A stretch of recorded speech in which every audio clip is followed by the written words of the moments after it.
अंजाम जिसका कल आगाज आएगा। लिख रहा हूं मैं अंजाम जिसका कल आगाज आएगा। मेरा हर एक लहू का कतरा इनकलाब लाएगा, इनकलाब लाएगा। यह विचार है महान शहीद आजम सरदार भगत सिंह के। नमस्कार दोस्तों, मैं हूं डॉक्टर महेश गढ़िया। आजादी के अमृत महोत्सव की इस लेक्चर सीरीज में मैं government arts and commerce college Liliya की ओर से आप सबका तहे दिल से हार्दिक स्वागत करता हूं। दोस्तों, हमारे देश की आजादी के लिए देश के कोने कोने से हमारे देश के सपूतों ने अपने तन, मन और धन से और अपने सर्वत्र अपने आत्म बलिदान से भी भारत माता को आजादी दिलाने के लिए दृढ़ संकल्प के साथ उसने क्रांति की लड़ाई लड़ी है। हमारे देश की आजादी के लिए उस समय दो विचारधाराएं कार्य करती थी। एक थी गांधी जी की अहिंसावादी विचारधारा और दूसरी सरदार भगत सिंह, चंद्रशेखर आजाद, राम प्रसाद बिस्मिल की क्रांतिकारी विचारधारा। दोस्तों, हम इन दोनों विचारधाराओं को तहे दिल से सम्मान करते हैं, उसको मान देते हैं, क्योंकि उन दोनों विचारधाराओं का एक ही लक्ष्य था और वो था भारत माता की आजादी।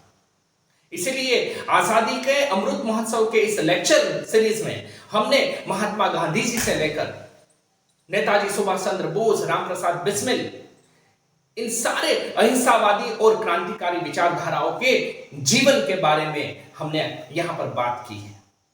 आज के इस 10वें अध्याय में हम ऐसे ही क्रांतिकारी विचारधारा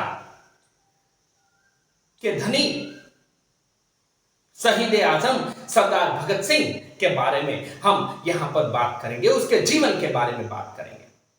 दोस्तों, एक बात याद रखें, जिन्होंने नन्ही सी उम्र में, छोटी सी उम्र में अपने गन्ने के खेत में बंदूकें बोकर अंग्रेजी साम्राज्य को खत्म करने की परिकल्पना की थी, ऐसे महान शहीद थे हमारे भगत सिंह, जिन्होंने छोटी सी उम्र में 40 किलोमीटर चलकर जलियांवाला बाग में शहीदों के खून से लथपथ मिट्टी को अपने माथे पर चढ़ाकर अंग्रेजी साम्राज्य को खत्म करने का संकल्प लिया था। ऐसे थे हमारे सरदार भगत सिंह, जिन्होंने चंद्रशेखर आजाद की पार्टी के सदस्यों के साथ मिलकर शक्तिशाली साम्राज्य ब्रिटिश साम्राज्य को साहसपूर्ण उसका मुकाबला किया था, जिन्होंने कोर्ट में अपने देशभक्ति विचारों को प्रस्तुत करके समग्र देश में क्रांति की मशाल जगाई थी। ऐसे महान शहीद आजम भगत सिंह को आज हम सत सत नमन करते हैं, उसको श्रद्धांजलि देते हैं। दोस्तों, आजादी का अमृत महोत्सव का मुख्य हेतु ही यही है कि हम हमारे देश को आजादी दिलाने के लिए जिन वीर बंकाओं ने अपना बलिदान दिया है उनको याद करें, उसको नमन करें, उसको श्रद्धांजलि दें और उसके जीवन से एक बात सीखे और वो है देशभक्ति, राष्ट्र शक्ति। दोस्तों, हम आगे बढ़ते हैं हमारे इस व्याख्यान श्रेणी में। मैं स्वागत करना चाहता हूं हमारे कॉलेज के principal Shri doctor Rajendra Singh Rathore sir कि वो आए और आज के हमारे इस व्याख्यान श्रेणी के मुख्य वक्ता डॉक्टर आर.एस. राठौड़ साहब का स्वागत करें। Doctor R S. राठौड़ साहब भानवर सरकारी कॉलेज में हिंदी के प्राध्यापक हैं। मैं स्वागत करता हूं डॉक्टर राजेंद्र सिंह राठौड़ सर को। नमस्कार, मैं हूं doctor Rajendra Singh Rathore, principal government arts and commerce college Liliya. आज़ादी का अमृत महोत्सव सीरीज़ में आप सब अभिभावकों का स्वागत है। हमारे संस्था में अभी आज़ादी का अमृत महोत्सव सीरीज़ चल रही है, उसमें कई आज़ादी के जो परवाने हैं उनके बारे में हम एक सीरीज़ लेकर आए हैं। वो सब मेहनत हमारा डॉक्टर महेश गढ़िया जी कर रहे हैं और आज का जो सब्जेक्ट विषय है और आज का जो डायनेमिक लीडर है जिसके बारे में हम आप सब अभिभूत होंगे, वो दोनों रसप्रद हैं।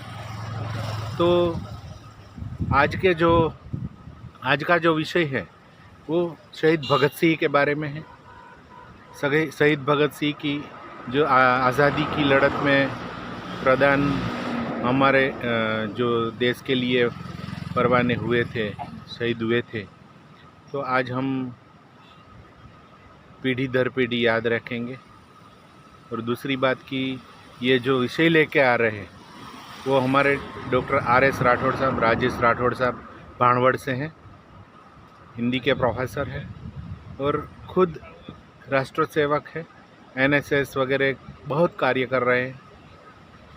तो सर आपको विनंती है कि हमारे जो YouTube चैनल है उसमें आप एक ये सीरीज़ लेके आइए और सब्जेक्ट जो आप जो जिसके बारे में बोलने वाले हैं, जिसके बारे में हमें अभिभूत करने वाले हैं, वो शहीद भगत सिंह के बारे में हमें लाभान्वित करें। जय हिंद, जय भारत। सबका स्वागत है, सबका आभार है। जय Hind. Thank you Rajendra Singh Rathore sir. तो चलिए दोस्तों, हम एक ऐसे रोमांच सफर में जाते हैं। आजादी के समय कैसी कैसी घटनाएं घटी थी, सरदार भगत सिंह के विचार कैसे थे, सरदार भगत सिंह ने आजादी के लिए कैसे कैसे बलिदान दिए थे, किस प्रकार से उसने अंग्रेजी साम्राज्य के दांत खट्टे कर दिए थे। इन सारी देशभक्ति से परिपूर्ण जो इतिहास को हम यहां पर फिर से उजागर करने जा रहे हैं। मैं स्वागत करना चाहता हूं हमारे आज के व्याख्यान के मुख्य वक्ता डॉक्टर RS राठौड़ साहब को कि वो आए और सरदार भगत सिंह के क्रांतिकारी विचार और उसके देशभक्ति पूर्ण जीवन के बारे में हमें मार्गदर्शित करें, हमें उसके बारे में हमें डिटेल में समझाएं। डॉक्टर RS राठौड़ साहब। नमस्कार दोस्तों, स्वागत है आप सभी का। दोस्तों, हम सब जानते हैं कि हम आज आज़ाद भारत में अपनी सांसें भर रहे हैं, किंतु आज़ाद भारत में हम जो सांस ले रहे हैं, हम अपनी मर्जी से जीवन जी रहे हैं, हम अपने तौर तरीके से जीवन जी रहे हैं। हम प्रोटेस्ट कर सकते हैं, अगर हमें कुछ गलत लगता है तो उसका विरोध कर सकते हैं। ये सारी चीज़ें आप कभी नहीं कर सकते थे जब हम गुलाम थे अंग्रेजों के। भारत सदियों से किसी न किसी का गुलाम बना रहा है, हम सब ने देखा है। इतिहास को अगर हम उठा लें तो जहां भी हम देखेंगे कि भारतीय प्रजा कहीं न कहीं किसी न किसी की गुलाम रही है, और इस गुलामी के जंजीरों से मुक्त होने के लिए ऐसा नहीं कि प्रयत्न नहीं हुए, बहुत सारे प्रयत्न भी हुए, बहुत सारे लोगों ने अपनी जान कुर्बान कर दी थी। आज हम आजाद भारत में जी रहे हैं, उसी के उपलक्ष्य में आजादी का अमृत महोत्सव मनाया जा रहा है। तो आजादी के अमृत महोत्सव के उपलक्ष्य में एक जो लेक्चर की सीरीज चल रही है लिलिया कॉलेज के द्वारा, सबसे पहले उनके principal doctor Rajendra Singh ji Rathore sir, जो मेरे भी गुरु है, और उनका सानिध्य हमें समय समय पर प्राप्त होता है। सबसे पहले मैं उनसे वंदन करता हूं। इसके बाद इस सीरीज को आगे बढ़ाने का काम जिन्होंने लिया है या वो कर रहे हैं, बखूबी कर रहे हैं, ऐसे महेश गढ़िया जी, उनका भी मैं आभार व्यक्त करता हूँ। उन्होंने हमें ये चांस दिया, और मैं professor RS Rathore, government arts college Bhanvad, आज आज़ादी के अमृत महोत्सव के उपलक्ष्य में वीर योद्धा शहीद आजम के बारे में बात करेंगे। दोस्तों, भारत जब गुलाम था तब बहुत सारे लोग अपने अपने तरीके से उसको आज़ाद कराने के लिए प्रयत्नशील थे। साहित्यकार अपनी तरफ से प्रयत्न कर रहे थे, गीतकार अपनी तरफ से प्रयत्न कर रहे थे, क्रांतिकारी अपनी ओर से प्रयत्न कर रहे थे, और अहिंसा के मार्ग पर चलने वाले गांधी जी हो या और उनके साथी, सब लोग अपनी अपनी तरफ से प्रयत्न कर रहे थे। हम देखते हैं साहित्य में इसके बारे में बहुत लिखा गया है। माखनलाल चतुर्वेदी जी की कविता के बारे में हम देखें तो पुष्प की अभिलाषा आपने सुनी होगी। मुझे तोड़ लेना वनमाली, तू उस पथ पर देना तुम फेंक, जिस पथ मातृभूमि पर शीश चढ़ाने, जिस पथ जावे वीर अनेक। मातृभूमि पर शीश चढ़ाने के लिए जिस पर वीर पुत्र जा रहे हैं, उस पथ पर तुम मुझे फेंक देना। मुझे आशा नहीं कि मैं किसी गजरे में गूंथा जाऊं, मुझे आशा नहीं कि मैं किसी भगवान के चरणों में चढ़ाया जाऊं। मेरी तमन्ना एक है कि मुझे उन वीर सपूतों के पैरों में चला जाए। ऐसी एक पुष्प की अभिलाषा। क्यों? क्योंकि मातृभूमि पर शीश चढ़ाने जिस पथ जावे वीर अनेक। इसीलिए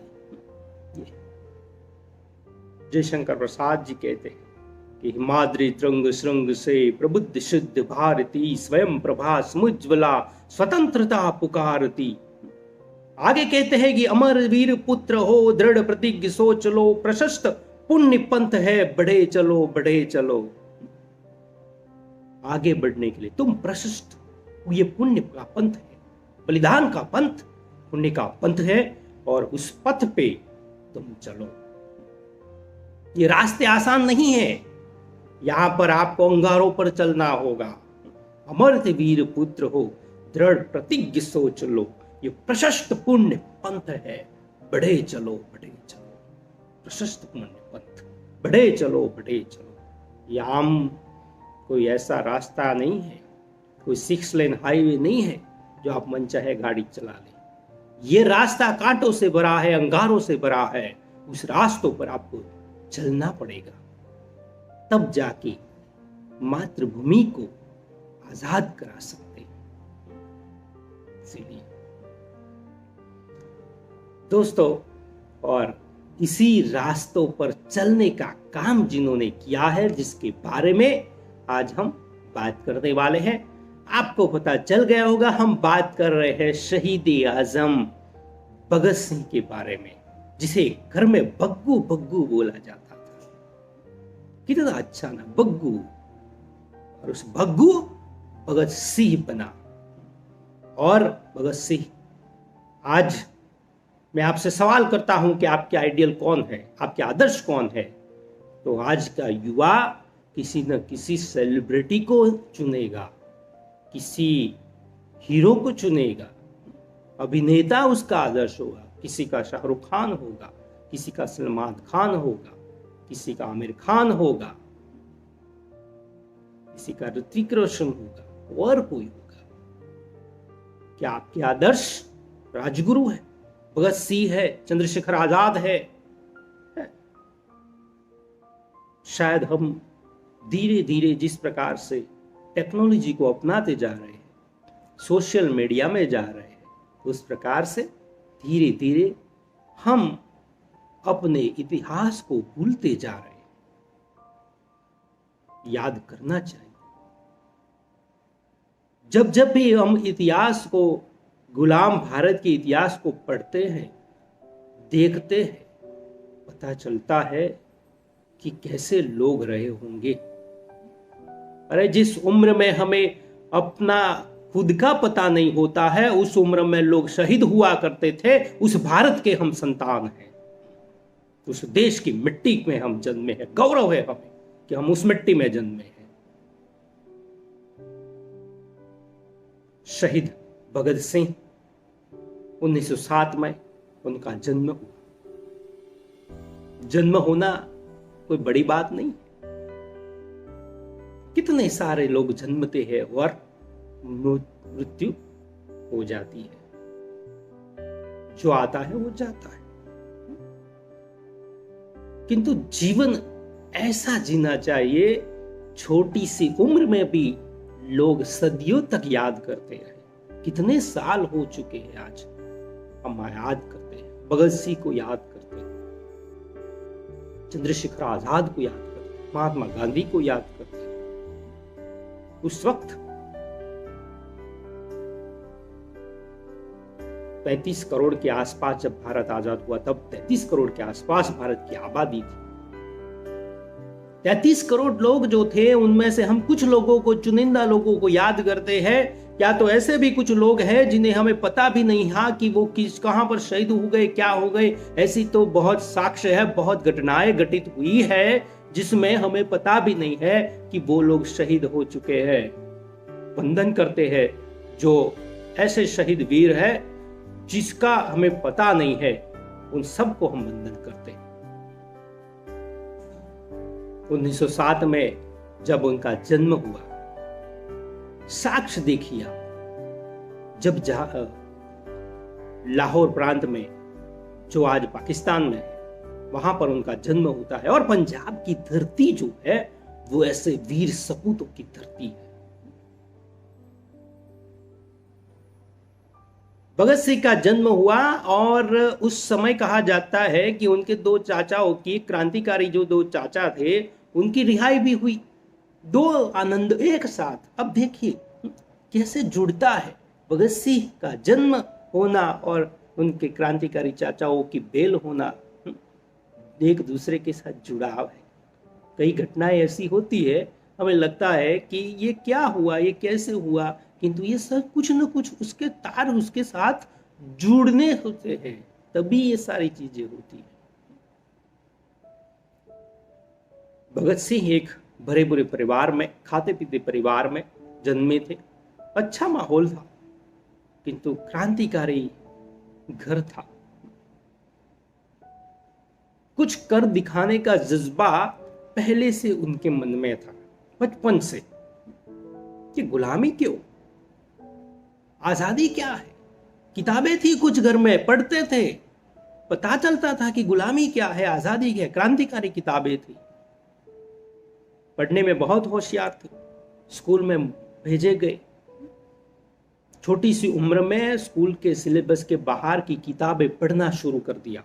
कितनी किताबें पढ़ी। आज के युवा बच्चे मोबाइल को पढ़ते हैं या देखते हैं, क्या देखते हैं वो तो उनको पता होगा, हमें कुछ पता नहीं। भगत सिंह ने ऐसी बहुत सारी किताबें पढ़ ली और उसके बाद उनके मन में ये सारी चीजें उमड़ने लगी कि आजादी आजादी आजादी, छोटी सी उम्र में।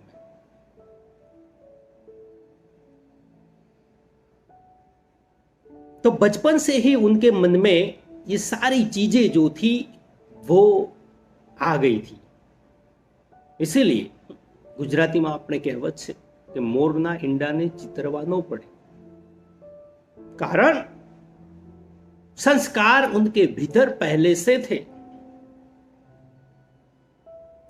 और धीरे धीरे ये आग जो थी वो उग्र स्वरूप जो थी वो धारण करने लगती है। जलियांवाला कांड हुआ, हम सबको पता है कितना भयानक रहा होगा वो दिन। फोटो में जब हम देखते हैं तभी हमें ऐसा लगता है कि कैसे हुआ होगा ये सब।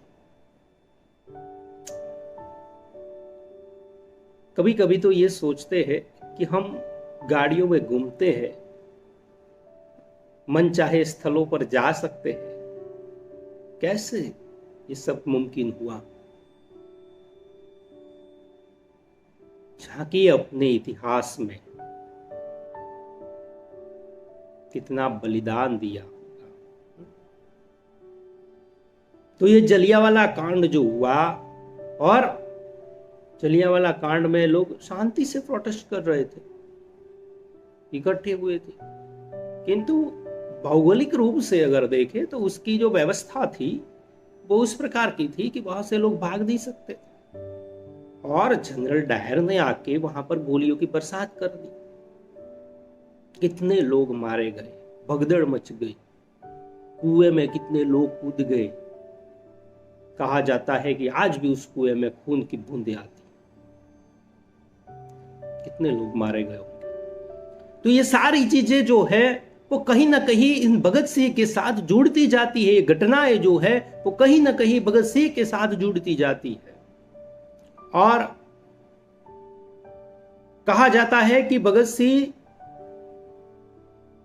ये जलियांवाला कांड हुआ उस समय करीबन 12 साल के रहे होंगे, और जलियांवाला कांड जहां पर हुआ था वह 40 किलोमीटर दूर था उनसे, और कहा जाता है कि वो पैदल चले गए। 12 साल की उम्र में पैदल 40 किलोमीटर तक चले जाना, घर में इधर उधर दौड़ धाम मच गई, बग्गू नहीं आया, बग्गू नहीं आया, बग्गू कहाँ गया? क्योंकि भगत सिंह तो गए थे अपनी मातृभूमि की शरण में,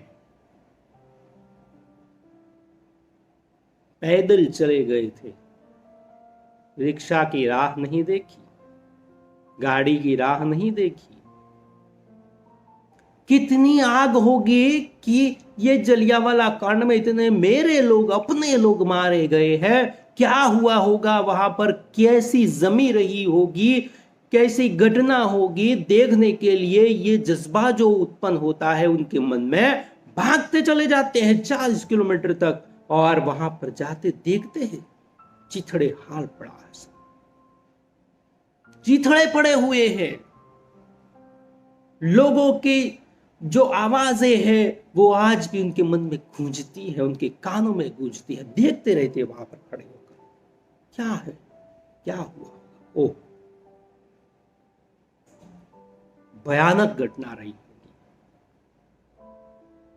घायल की गत घायल जाने, क्या जाने जिनको, जो घायल हुआ है उसे पता होगा कि क्या होता है घायल होना। कुछ नहीं था उनके पास, केवल पानी की बोतल थी। भर ले उसमें मिट्टी, उस जलियांवाला बाग की पानी की बोतल में, और मिट्टी को भरकर घर आए। सब लोग, कहां थे बग्गू, कहां थे, कहां थे? मां, मैं मां के पास गया था,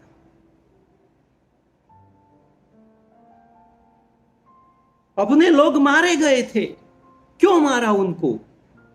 मैं वहां पर देखने के लिए गया था। मां, मैं मिट्टी लेकर आया,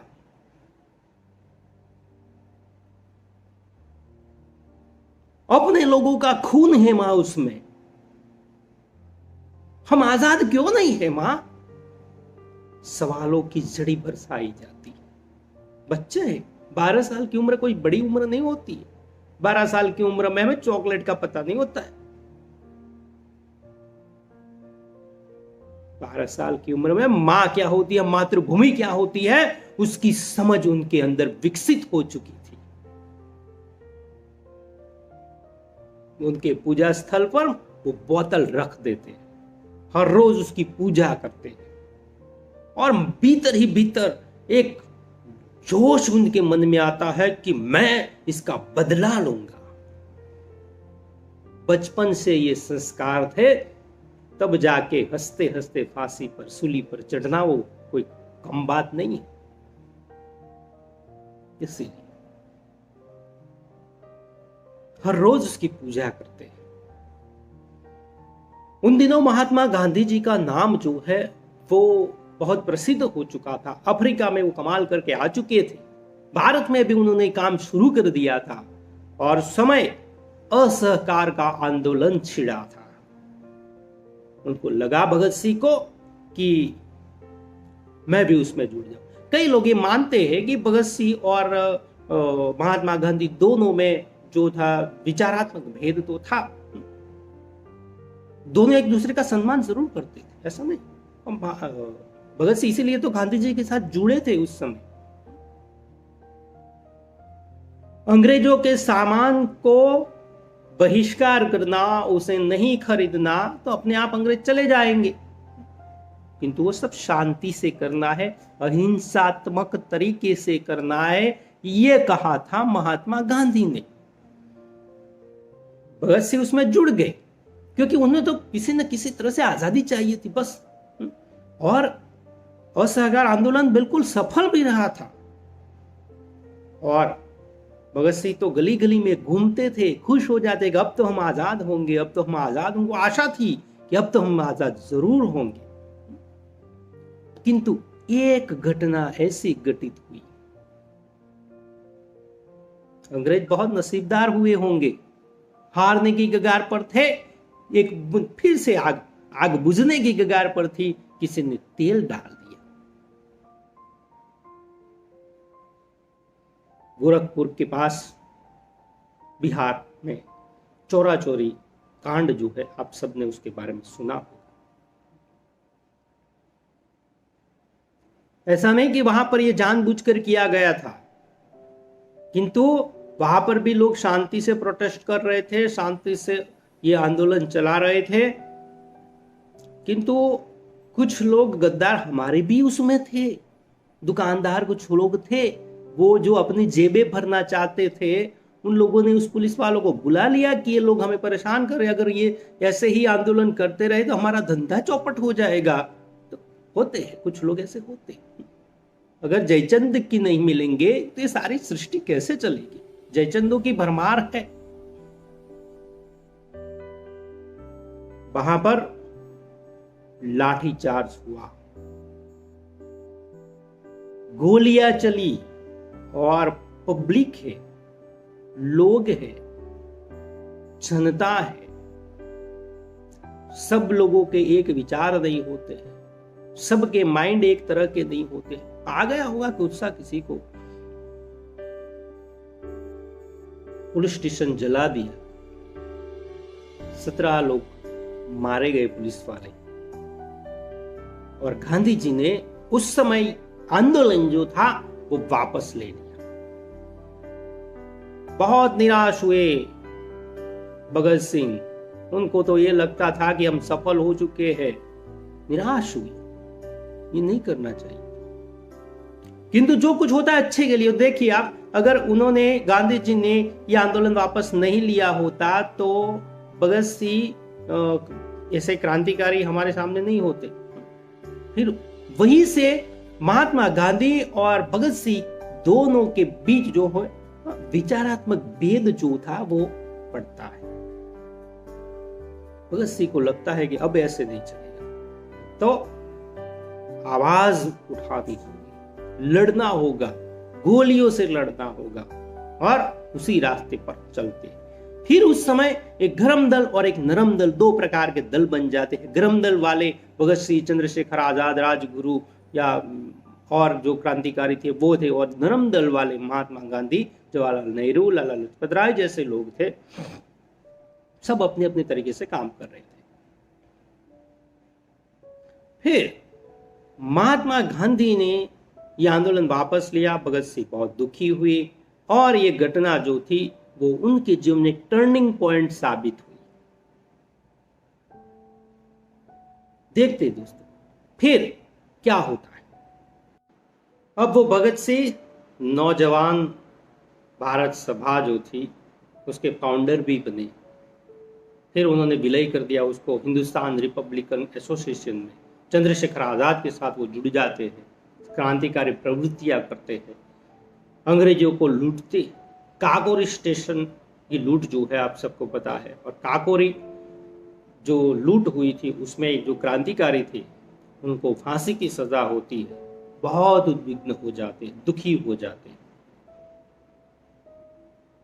किंतु उस समय एक घटना ऐसी घटित हुई कि साइमन कमीशन जो था वो आ रहा था, और लाला लाजपत राय ने ये कहा कि हम साइमन कमीशन का विरोध करेंगे, शांति से विरोध के। नरम दल वाले जो थे, तो साइमन कमीशन का विरोध करने के लिए लाला लाजपत राय के साथ भगत सिंह, जैसे हमने कहा कि ये भगत सिंह और इन दोनों के साथ जो विचारात्मक भेद था, किंतु चलो उनको लगा कि ये एक साथ जरूर देते हैं, साइमन गो बैक हम कहेंगे।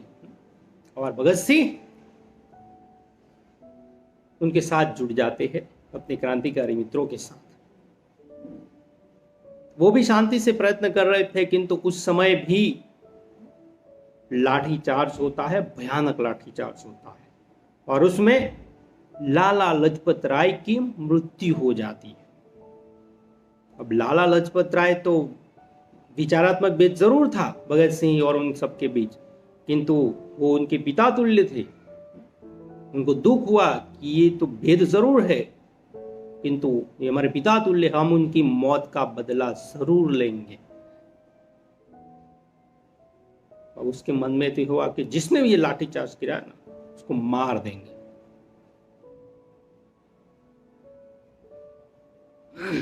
फिर उसकी प्लानिंग होती है उनकी। लाहौर कोतवाली के सामने वो सब टहलने लगते हैं, प्लानिंग पूरी होती है। भागना तो बिल्कुल कठिन काम था, किंतु वो स्कूल की ओर से भागने वाले थे। इस प्रकार की प्लानिंग होती है। चंद्रशेखर आजाद एक तरफ भगत सिंह है, एक तरफ उनके जो साथी मित्र है वो थे जयगोपाल, जो जयगोपाल बाद में उनके ही विरुद्ध में वो देते हैं गवाही, जिसके कारण भगत सिंह को फांसी होती है। अब 17 दिसंबर 1928 के करीब 4:15 बजे एएसपी सॉन्डर्स आते। मारना था किसी और को, स्कॉट को शायद मारना था, और सॉन्डर्स निकल आते। अब आते ही राजगुरु जो है वो एक गोली दाग देते। अब गोली दागी तो दो और लोग भी निकल आएंगे। तो भगत सिंह ने आते ही तो और 3 गोलियां मार दी। चंद्रशेखर आजाद ने कहा भागो। एक इंडियन पुलिस वाला उनका पीछा करता है। चंद्रशेखर आजाद कहते हैं कि तुम मत आओ, हम इंडियन को नहीं मारना चाहते, हम भारतीयों को नहीं मारना चाहते, किंतु वो नहीं मानता है तो उसको भी गोली मारनी पड़ती है। 17 दिसंबर 1928 की बात है, और सॉन्डर्स हत्याकांड होता है। अब तो बहुत ही भयानक स्थिति पैदा हो गई।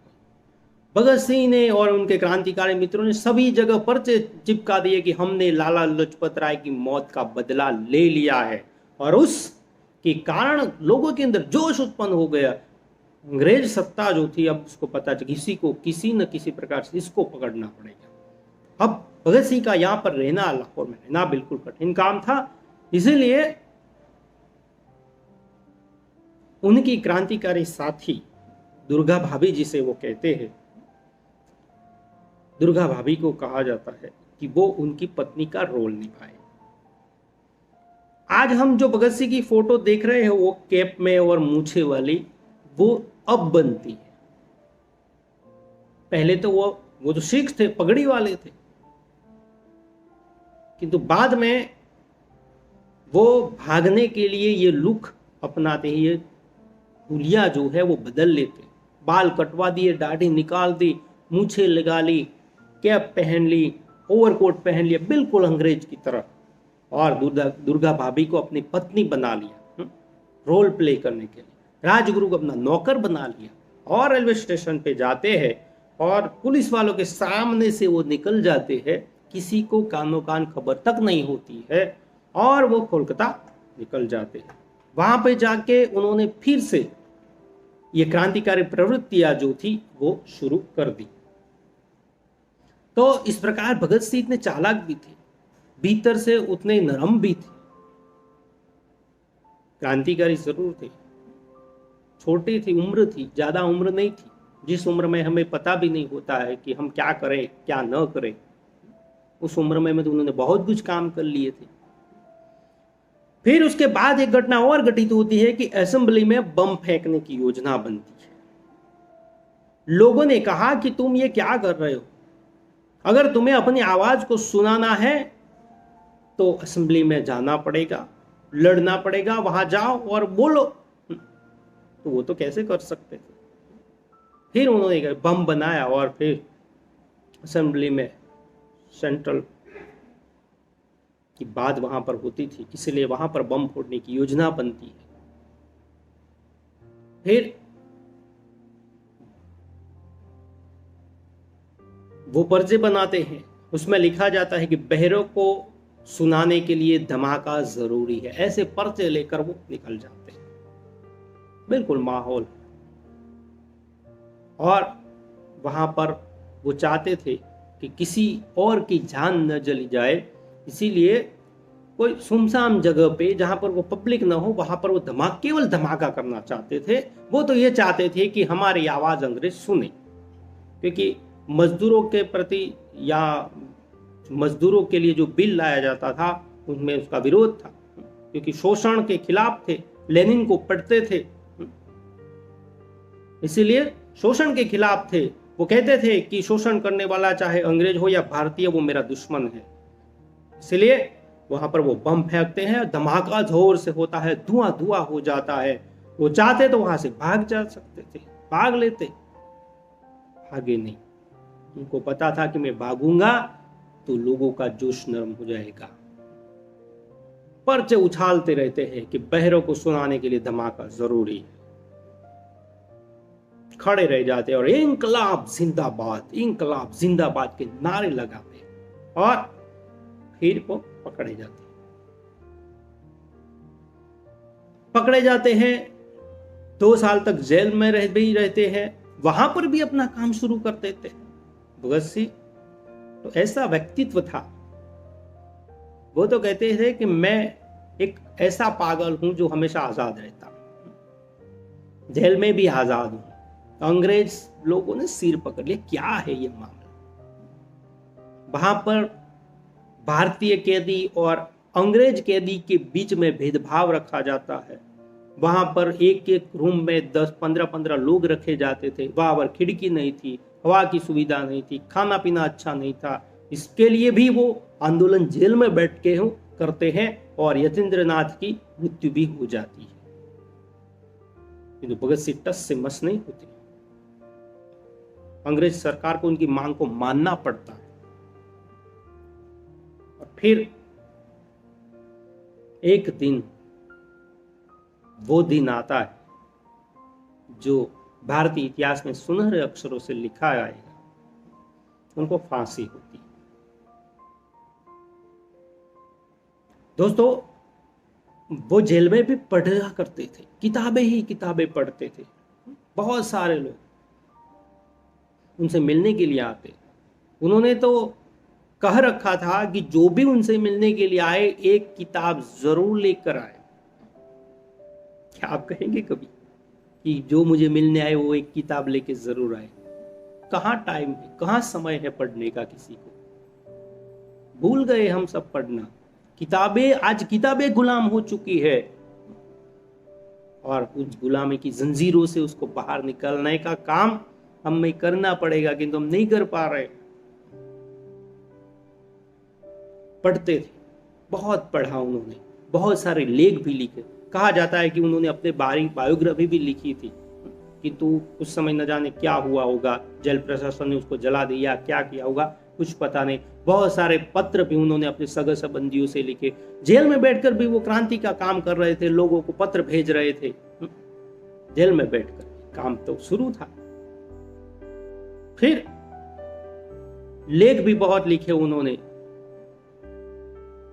कुछ लेख मिलते हैं, कुछ नहीं मिलते। कुलदीप नायर जी ने लिखा है उनकी बायोग्राफी के बारे में, पढ़िएगा समय मिले तो। भगत सिंह की बायोग्राफी है, कुलदीप नायर उसके लेखक है। तो ये सारी चीजें धीरे धीरे घटित होती रही। भगत सिंह जेल में थे, फांसी की सजा हो चुकी थी। उनकी फांसी की सजा के विरुद्ध में लोग मार्च कर रहे थे, प्रोटेस्ट कर रहे थे। मदन मोहन मालवीय या और लोगों ने उनकी सजा कम करवाने के लिए भी प्रयत्न किए, किंतु भगत सिंह तो बिल्कुल, वो तो मना करता है कि मुझे सजा कम करवाने की जरूरत, मुझे फांसी ही चाहिए। कि वो जानते थे कि अगर उनको फांसी मिलेगी तो ही लोगों के अंदर जोश आएगा। छोटी सी उम्र, माँ की इच्छा रही होगी बग्गू शादी कर ले, अच्छी सोनी कुड़ी मिलेगी, तेरा ध्यान रखेगी, अच्छी रोटियां खिलाएगी, कि उन्होंने कह दिया था कि मेरी तो माँ एक ही है, भारत माता, और उनसे मेरी शादी हो चुकी, मैं भारत माँ को छोड़कर कहीं नहीं जाऊंगा, मुझे और कोई नहीं चाहिए। आज का युवा क्या अपनी मातृभूमि के लिए ये सब छोड़ सकता है क्या? छोटी छोटी घटनाओं में, या रिजल्ट कम आया, या मनचाही लड़की नहीं मिली, शादी मनचाही लड़की से नहीं हुई, ऐसी छोटी छोटी घटनाओं के कारण फांसी के फंदे तक खुद ब खुद लगा लेने वाले भगत सिंह ने तो लगाया था, किंतु हम खुद भी ऐसा करते, आत्महत्याएं करने पर तुले हैं। क्यों? अरे देखिए हमारे इतिहास को, आप अपने इतिहास को देखिए, कैसे लोग थे, हम किसकी संतान हैं, देखिए तो सही। और उनको फांसी की सजा हो जाती है, फांसी की सजा हो जाती है। उसके बाद जब अंत समय में उसको कहा जाता है कि तुम्हें फांसी की सजा, बिल्कुल मुस्कुराते हुए अंदाज में, अंग्रेजों को आश्चर्य होता है, ये लोगों को फर्क क्यों नहीं पड़ता। वो दिन नाच जाता है, पर अंग्रेजों को पता चलता है कि अगर हम राह देखते रहे, फांसी की सजा देने की तारीख नहीं होती है, किंतु अगर वो तय तारीख को फांसी देंगे तो तूफान आ जाएगा, इससे अच्छा है कुछ और रास्ता निकाल लें। आमतौर पर सुबह में फांसी दी जाती है। उनको कहा जाता है, आखिरी इच्छा पूछी जाती है भगत सिंह से, वो कहते हैं कि मैं ये लेनिन की जीवनी, आखिरी समय में लेनिन की जीवनी पढ़ रहे थे, और वो कहते थे कि मुझे ये पूरा करने का मौका मिलना चाहिए। एक क्रांतिकारी दूसरे क्रांतिकारी से तो मिल तो ले, फिर पूरा करके वो किताब को छत की ओर उछालते हैं, निकल जाते हैं। सरफरोशी की तमन्ना अब हमारे दिल में है, देखना है जोर कितना बाजुए कातिल में है। खाते मेरा रंग दे बसंती चोला, माए रंग दे, मेरा रंग दे बसंती चोला, माए रंग दे, मेरा रंग दे बसंती चोला, माए रंग दे। खाते हुए निकल जाते, फांसी के फंदे को चूमते, लगा लेते, और एक इतिहास खत्म होता है। ऐसे थे भगत सिंह। बाद में कहा जाता है कि उनको लाश जो है वो कोई देखने के लिए तैयार, वहां पर जो थे पुलिस वाले, उनको कहा जाता है कि आप उसको देखिए और चेक कीजिए, वो तैयार नहीं था। कहा जाता है कि उनकी लाश के टुकड़े कर लिए और फेंक दिए गए, अध जली लाशें थी, लोगों ने उसको दाह संस्कार किया। ऐसे थे हमारे वीर सपूत भगत सिंह। महात्मा गांधी को राष्ट्रपिता का दर्जा मिला है, और इनको भी राष्ट्रपुत्र का दर्जा जरूर मिलना चाहिए। मातृभूमि के लिए मर मिटने वाले ये लोग हैं, और उस मातृभूमि पर उन्होंने अपना शीश कटवा लिया। सरफरोशी की तमन्ना अब हमारे दिल में, सर कटाने की तमन्ना हमारे दिल में है। अब देखते हैं कि जोर कितना बाजुए कातिल में। बहुत उनका जीवन कठिन संघर्षों में बीता, पूरा जीवन मातृभूमि के लिए लगा दिया। ऐसे भगत सिंह और उनके बारे में बोलने का मौका मिला। खास करके आज के युवाओं, आदर्श प्रेरणा स्रोत है भगत सिंह का जीवन। छोटी छोटी बातों में हार जाने वाले युवाओं के लिए भगत सिंह का जीवन प्रेरणा का स्रोत है।